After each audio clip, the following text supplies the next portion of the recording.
Hello and welcome back to Restore Planet Podcast with me, your host, Jack Cole. So today I'm joined by Andy Lester once again from A Rocha, who's going to be telling us a little about the reports that he's been supporting. So first of all, Andy, welcome. And Thanks, start by Jack. telling Good to be with you. us, yeah, welcome back. So first by telling us a little bit about yourself, your background, and then we can move on to the report itself. Cheers, Jack. Well, many of your listeners will be aware of me already. So I'm the head of conservation for the Christian environment charity A Rocha UK, and married to a South African with four boys. My day job is effectively head of science for the organisation, head of projects. But then in the spare time I like bodyboarding and kickboxing and scrambling and barefoot hill running and all sorts of weird and wonderful hobbies and outdoor interests. So I wouldn't say I'm any good at any of them, but I enjoy just being outside and having an adventure. Yes. So tell us about the report. What is it? Who authored it? And why has it come out now? Yeah, thanks, Jack. So we're talking today about the State of Nature report, and every 4 years we get a new report out. It's commissioned by a collection of over 60 organizations working in collaboration, very much headed by some of the big players, such as the RSPB. And the aim is to produce a report that covers off biodiversity in the UK. So we know what is happening to our birds, our insects, our mammals, our reptiles, our invertebrates, and so on. So we get a collective picture of nature in Britain, but it also includes the overseas territories. So that's where some of the richest nature and wildlife is, and we get a bit of a snapshot of what's happening there as well. So the last one was in 2019. We were due for a new one this year, and it came out a couple of weeks ago. Okay, so what were some of the findings? I mean, it's been a fairly horrific report. And again, I'm sure many of your listeners will be thinking, oh gosh, more environmental bad news. And I think before we talk a bit later about what does it mean and what can we do, recognizing what we're up against is not a bad thing at all. And so the headline figure was that nearly 1 in 6 species in the UK are threatened. That effectively means that they are in significant and substantial decline, largely as a result of our actions. And that if that decline is not arrested, we will lose quite a lot of those species as a result within the country. Now, at one level, there's an argument for saying, well, that's sad, but why is it important for us? And it's important for us at a huge range of levels, right from the food that we are eating, because, to eat our food, we need pollinating insects. Insects have declined by well over 20% nationally since the 1970s. We're losing a lot of insect species. We lose our pollinators. We lose a substantial part of our ability to feed our nation. But the clean water, of course, matters as well to us. That is where we can drink from. But more widely, nature has a value in its own right. And if you start to impact at one end of wildlife, as with the smallest life, the invertebrates, ultimately it has a profound impact on our mammals and birds and other species too. So the impacts will have big impacts on us as well as wider nature. So State of Nature has also indicated that there are some areas where the decline is really rapid. Farmland and garden birds declining by over 50% since the 1970s. But not only in terms of the number of species, but the abundance. So, for every 10 starlings that you'd have seen back in the 1970s, you'll be seeing 3, maybe 4 now. So with a lot of species, they've halved in their abundance or more in many people's lifetimes. And that's catastrophic. So the challenge of the report is not just to present a picture of the trend, but then also, well, what is that? What are the implications of that, and how do we need to respond? On a more positive note, and it's only a small anecdote, but it's well worth noting. The report also indicates that as a result of climate change, we're getting new species arriving all the time in the UK. And so species that were once rare, like cattle egrets, and still quite rare, like bee eaters, night herons, black-winged stilts, a number of new butterfly species as well, like the long-tailed blue.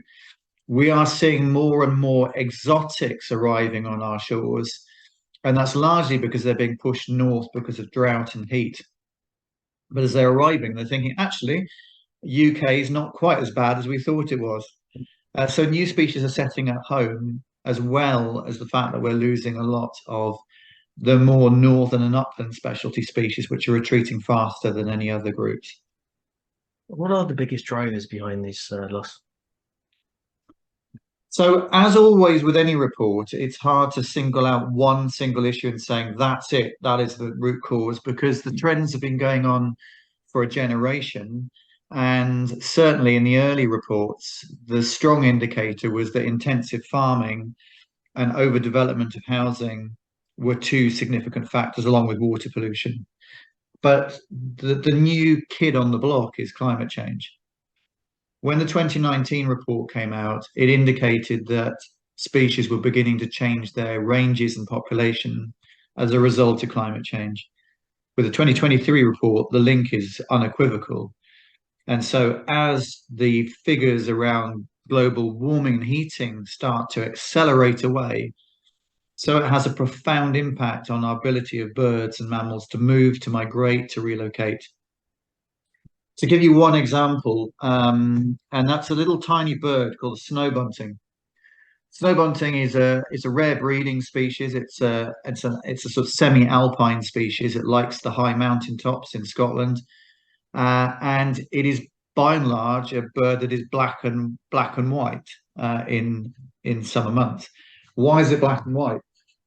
Because there's still patches of snow and there's rock, so it blends in. So predators such as golden eagle and foxes and other birds of prey can't see them, they can hide. But there's no summer snow now in the Scottish Highlands, it's gone. And as a result, the snow bunting stands out on the mountainside. It's almost got a sign above its head saying, "Come and eat me." And this is a great example of where evolutionary processes have developed a range of alpine species right around the globe that are adapted to an environment in which there's snow and rock. Remove one of those factors, and they stand out and they become easy prey. So it's just one example of one species which is rapidly in decline. And one of those reasons is almost certainly because of the impacts and the rapid impacts of climate change, which means the species doesn't have an opportunity and time to adapt. Lee, so is there hope? And if there is, what can we do? So is there hope? I think it's worth stepping back and saying that to anyone listening to this, the starting point of hope is lament. It is absolutely recognizing the depth of the crisis that we are in. So we are facing an extinction level event, not just for nature, but unless we change our ways, for at least a section of humanity. We are likely to find that over 1 billion people are on the move as a result of climate change well within our lifetimes, at least 1/8 of the world population. Where will they go? Question mark. UNICEF supplied some new figures this week. And the figures said that 20,000 children every single day in 44 countries are being displaced as a result of climate change. That's catastrophic, but it's only the tip of the iceberg. Now, why am I reinforcing the struggle? It's because I don't think we've yet fully grasped just how severe the crisis is we're facing. There are no more significant and substantial crises that the next generation will ever face. And it will be, in some parts of the world, a battle for survival. And so making glib responses about what does hope look like has to be made on the back of the reality of the complexity and the accelerating challenge climate change represents. So from that point, there are three ways of approaching hope. The first is to say everything's so huge and so seemingly impossible to access. I need to be able to have hope at a really local level. I need to be able to have hope in what I'm doing to make a difference. And some of you may remember when I spoke last time, I talked a little bit about a story about one family in a council house who planted a tomato plant, and then are now planting lots of tomato plants. And there's something very beautiful about starting incredibly small and saying, I may not be able to do much, but what I can do, I will do really well. So the start is to ask everybody the question, if you could do one thing really well in 2023, 2024, what would it be? What's the thing that you would most like to change? Now, for me, I've got the opportunity, or have had the opportunity, of speaking, talking, doing practical projects around the country for the last 20 years on nature conservation. But I suddenly was aware that I'm feeling increasingly desperate about the state. And so over the last 3 years, I've been plotting and planning with my parents, my sons, my wife, and with a work colleague to sell everything that we have, put all the money together and buy a farm in which we can then both feed local people who are struggling to eat, but create a reconnected nature project so that nature, wildlife has a place to go as the climate changes, and where we're also addressing mental health issues, which is my wife's specialism.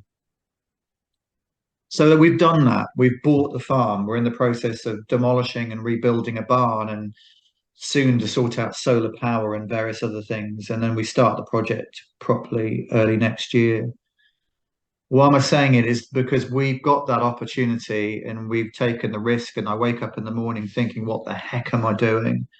I'm not a farmer. I don't have the skill set. I'm working with somebody who has skills that I don't have, and my wife has others. It's great. But then it's all about being community, isn't it? So starting locally means being radical. What's the best thing that you can do in the next year? Can you sell everything you've got and buy a farm? Can you sell some of what you've got and buy a strip of land? Can you work with your neighbors in your street and turn some of your gardens into amazing spaces for pollinating insects or for food growing? Can you switch your car over so that you're doing pool cars with a number of local people rather than owning your own, but making those pool cars electric? Can you do something in your workplace that means you have meat-free lunches together? Can you avoid for the rest of the year not buying anything that's wrapped in single-use plastic? They may all be seemingly tokenism, and in the context of what we've been seeing in the Middle East this week, it's easy to go, well, that's not going to give, that's not enough. No, it isn't enough, but it's a starting point. The second point, Jack, I think is about campaigning for change. And so there are a number of campaigns out there, but one of the campaigns out there, which is looking around changing nature by 2030 so that biodiversity is far better protected, is to make green spaces, nature spaces, a human right. So that actually it's a human right to have access to nature. It's a human right not to be impacted by pollution. And so writing to your MP and saying, in the next parliamentary term, we want protecting nature to be seen as an unalienable human right in its own right. But where we're also saying to the government that we want to see at least 30% of all our lakes, our rivers, our streams, our land, our woods, our forests, our beaches fully protected and restored so that they are nature rich. and for nature and for future generations. And finally, for us, Jack, I mean, you won't mind me saying this, but as a Christian organisation, we do very much believe in the power of prayer. And so when you can't do anything else, getting down on your knees and praying for change may seem an opt out, and it is an opt out if you don't back it with action. But prayer moves mountains, and that has always been my experience. Don't always get what you ask for, but prayer is a powerful tool and a powerful weapon. And the more desperate things get, the more we're finding many people are turning to prayer who haven't done before. Right, of course. And you mentioned there the government's commitments to have 30% of land protected by 2030. What are some of the what is the strategy or some of the policies to actually bring this about on a more kind of practical level? So there are a number of initiatives going on around the country. The first is that amongst the key conservation organisations, they are all working and walking with that same voice, being able to share together that in order to reach that 30% target, we need to encourage all our supporters and all our members to be on song with that and actually singing from the same hymn sheet. And so all the initiatives that are taking place are generally ones which involve a lot of joined up thinking between the different agencies saying, let's work on this and let's work on it together. One of the big pushes has been around the house building, housing development arena, and encouraging them to work towards a sort of 30 by 30 target so that on their land there is what's classified as biodiversity net gain.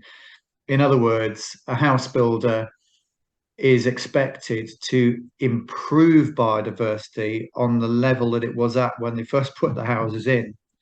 And the 30% target is one that all house builders are being encouraged to aim for. Now, as is often the case, we have a government at the moment who thoroughly enjoy watering down environmental targets. But there is an election next year, and there is every expectation and belief that the 30 by 30 target can still be reached. And clearly, there's a number of very significant campaigns around that which will help to drive that message home.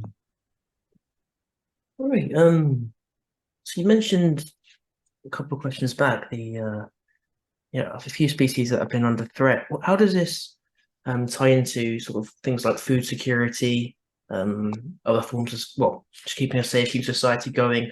What are some of the ways we can then tackle that by sort of bringing back, as you've mentioned, working with neighbours? You've obviously got buying a plot of land.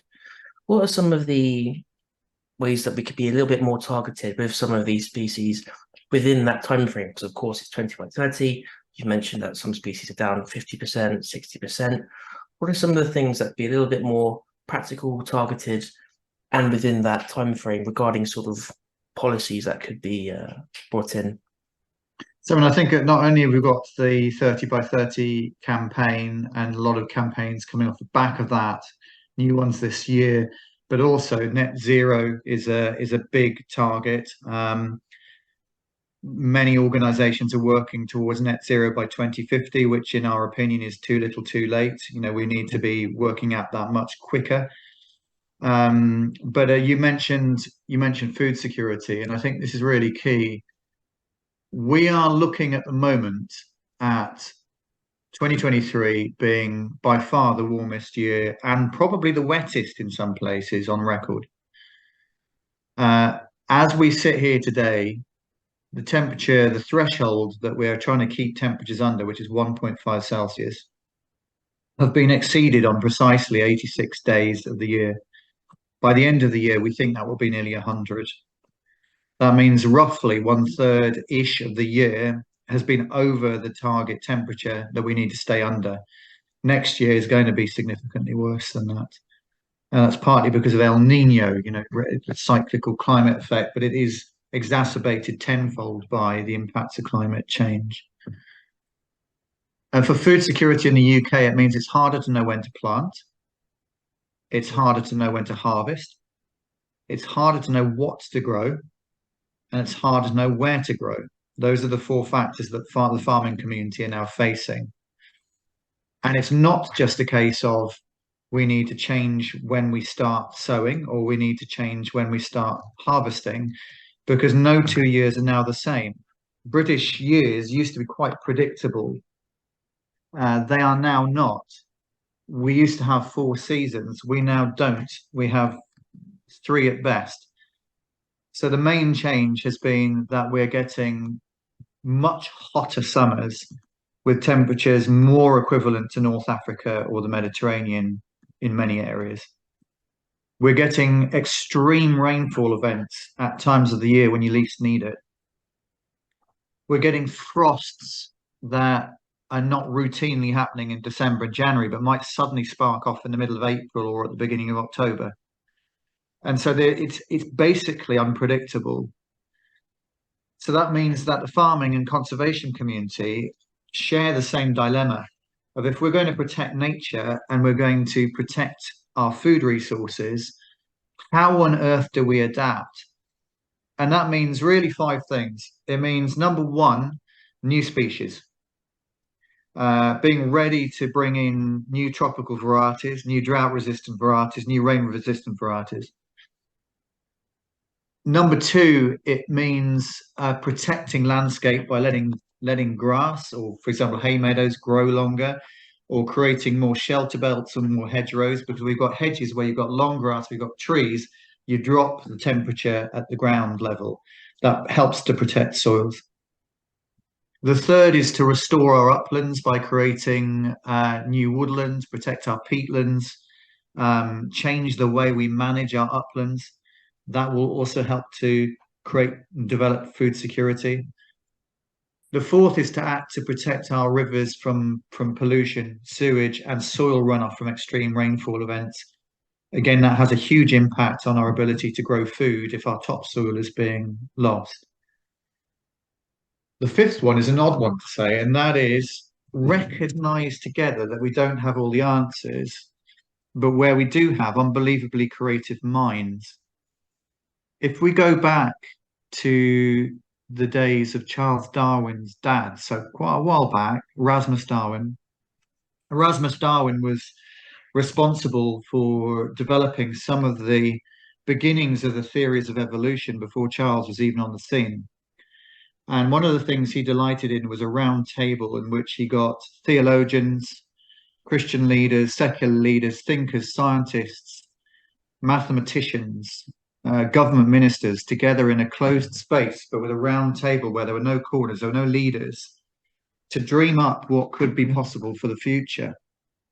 And we need those dreamers and thinkers, those creative minds, not necessarily big personalities who've written 10 books or great people who everybody knows, but some who may be quite unassuming characters and yet have extraordinary creativity for the season that's ahead.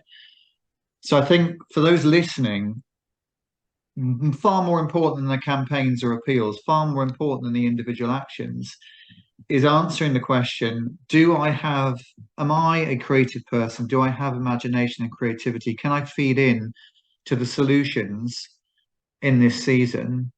Because if you are, we want to know about you. You know, if you are excited by being a mover and a shaker for this generation, we want to know about you, because those are the people we really want to journey with, people who are really prepared to shake the political scene, to shake the conservation world, to shake the farming community out of apathy and out of a space which says, this is the way we've always done it, so we're going to carry on doing it. The season for conferences and talking, blogs and podcasts, meetings and articles, and the latest book on what happens if we don't change the world now. Honestly, I'm sick and tired of it. We've got to act at scale, and we've got to act creatively, be bold, be uncomfortable in it, and be ready to walk shoulder to shoulder with some of the people we least maybe want to associate with, because that's how we're going to change the world. I always like to end on a point of hope. But before that, um, so things Oh, you mentioned, an eighth of the global population could be on the move. We've obviously fantastic ideas, creative people, but there is a point whereby, Northern Europe, we're a little island. Do we have the capacity? And things could get, really quite dark. And I'm just curious how, as a Christian, so you mentioned also, hope starts with lament, but going forward, risk of using the word apocalyptic, but apocalyptic scenes that we could be sort of facing. How might we prepare for that? How might we deal with that? So I think there's two questions there in one, which is how do we prepare for what's tough? And then what on earth does hope look like in that in that context? Mm. Um, Many of you will not be familiar with the New Testament and the stories in the New Testament, but I want to share one very simple story, which hopefully will answer the whole question. So in John's Gospel, so one of the Gospels, at the end, towards the end of the New Testament, John chapter 21, Jesus has died and has appeared a couple of times to his disciples after his resurrection. They're still very confused about how he's alive and whether he's alive, and questioning and challenging and feeling generally depressed anyway about life. And they've gone out to catch fish because a lot of them are fishermen and that's what they do. But they do it not because it's a hobby or it's fun, it's because it's a survival thing. So these six disciples are out on the Sea of Galilee, casting their nets over the boat, probably feeling pretty gloomy. And they keep putting their nets in and they keep catching absolutely nothing. And if you're a fisherman and that's your career, that's damn depressing, both because you can't feed your family and B, you're not getting any income. And they're clearly just about to be on the point of giving up when a man walks onto the beach behind them and calls out and says, actually, why don't you cast your net on the other side of the boat? Because I think that's going to be much better. Now, they didn't recognize him as Jesus. They just saw him as a guy who was walking on the beach and asking them questions. Their reaction was really interesting because in today's culture, if that happened to any of us, and somebody who we didn't know came along and said, you're making a mistake, that's stupid, don't do that, do this. If you're anything like me, you tell them to go away and, mind your own business and what do you know about it? But they didn't. They listened to this guy and they did precisely what he said. They took their nets and threw them over the other side of the boat. Now, being the fishermen they were, undoubtedly they thought this is the most stupid, ludicrous thing ever. We know there aren't fish in there. It's the wrong side of the boat. The water's too deep or the water's too warm, whatever it is. There's a reason why they weren't fishing there. But they caught 153 fish in the one net. And it's actually recorded the number. And it makes me laugh because there's nothing special about the number. It's just the fact that fishermen, like any members of the farming community, are pretty damn competitive. And so the fact is, they would have wanted to know precisely how many fish were in the net because the net was splitting at the seams. But the story ends with Jesus at the shore making a fire, and it's as they come back to the shore, they recognize who he is. But instead of giving them a lecture on their stupidity, he says, let's just sit down and let's eat some fish together and enjoy each other's company and have community. And that is precisely what they did. They sat down, had community, and enjoyed each other's company and space. That to me is a story of the kind of hope that we need to walk in. Because the first part of it is about listening to people and voices that are unfamiliar. Don't do the same as you've always done. Be prepared to do things differently and radically differently if you can. And that doesn't mean following big names or following celebrities or following great writers or great thinkers. They'll all let you down. It's about following that unknown voice and thinking, I'm going to try something and it's going to be risky, but I want to do it. And in doing it and in stepping out, you'll get some amazing results. It might not be what you expect, but you'll get results. But the other element is the whole concept of community, that we're not doing this alone. We are all in this together. The climate crisis doesn't just impact you and me, it impacts everybody on this planet. And therefore, it's about when we do things differently, sitting as a community with people who are different to us, eating the fish together, sharing stories, enjoying the space, and realizing that it's not all a disaster. So that's the tension. The tension is we know something's wrong, so we've got to do it differently. We do it differently, we can really understand what it means to have community. And my gosh, is there no more time more important for that than now, as we see what is happening between the Palestinians and the Israelis, between the Russians and the Ukrainians, between the Republicans and the Democrats, between the Conservatives and Labour. We live in a profoundly divided world. And a lot of those divisions start because we're not listening to the other. We're only listening to what is familiar and safe. And with climate change, with nature loss, in the years to come, nothing will be familiar, nothing will be safe. And at the risk of sounding apocalyptic, if we don't adopt a different strategy, in 50 years' time, we may, as a race, not be here to look at different ways of working. So we have a once, literally, in a lifetime opportunity to change the way we do things. Andy, I think that's a perfect place for us to start. Thank you so much for your time. Pleasure, Jack.